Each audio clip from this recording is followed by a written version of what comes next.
Saudi bus ప్రమాద బాధిత కుటుంబాలకు పార్టీ పరంగా అండగా ఉంటామని అన్నారు మాజీ మంత్రి కేటీఆర్. ఇంతటి దుఃఖం మరెవరికీ రావద్దని అన్నారు. ఒకే కుటుంబంలో 18 మంది చనిపోవడం అత్యంత బాధాకరమని అన్నారు.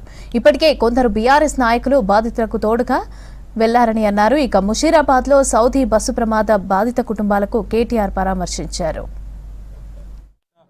జరిగిన ఘోరమైన అగ్ని ప్రమాదం, ఘోరమైన యాక్సిడెంట్ లో 46 మంది చనిపోతే అందులో 42 మంది మన తెలంగాణకు సంబంధించి, మన హైదరాబాద్కి సంబంధించిన సోదరులు సోదరిమణులు, అందులో పిల్లలు కూడా ఉండడం అందరినీ కూడా శోక సముద్రంలో ముంచేసిన ఒక బాధాకరమైన పరిస్థితి. ఇవాళ ఒకటే కుటుంబంలో ఇక్కడ ముషీరాబాద్ నియోజకవర్గం అడిక్మెట్లో ఒక్కటే కుటుంబంలోని 18 మంది సోదరులు, షేక్ నసీరుద్దీన్ గారి కుటుంబ సభ్యులు, అందులో దాదాపు 9 మంది చిన్నపిల్లలు అందరూ కూడా మరణించడం అనేది ఎవరు కూడా తీర్చలేనంత పెద్ద దుఃఖం ఇవాళ కుటుంబానికి వచ్చింది.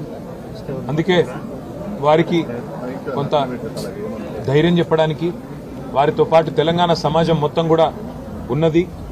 మేమందరం కూడా మీ బాధలో మేము కూడా ఉన్నాం, మీ బాధను మేము కూడా అనుభవిస్తున్నామని వారికి చెప్పడానికి, అట్లాగే వారి కుటుంబ సభ్యులు ఎవరైతే ఇవాళ సౌదీ అరేబియా పోయారో వారికి బాసటగా నిలబడడానికి మా బృందం కూడా ఒకటి సౌదీ అరేబియా పోయింది.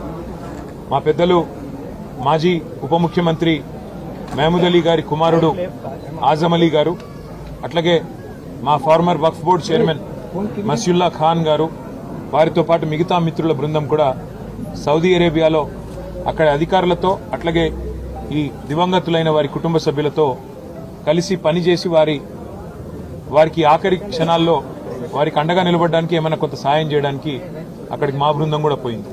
ఇవాళ వారి కుటుంబ సభ్యుల్ని ఇక్కడ పరామర్శించి వారికి ఏ రకమైన సహాయం కావాలి అన్న మా స్థానిక నాయకత్వం, మా ముఠా గోపాల్, మా ఎమ్మెల్యే గారు, అట్లాగే మా పెద్దలు మహమూద్ అలీ గారు, మా శ్రీనివాస్ యాదవ్ గారు, మేమందరం కూడా మీకు అండగా ఉన్నాము. మేమందరం కూడా మీకు అండగా నిలబడతాము. భవిష్యత్తులో కూడా, ఈ రోజే కాదు భవిష్యత్తులో కూడా మీకు ఏ అవసరం ఉన్నా కూడా పార్టీ ఉంటుంది. కేసీఆర్ గారు మమ్మల్ని అందరినీ పంపించారు మీ దగ్గరికి అని చెప్పి ఈరోజు వారి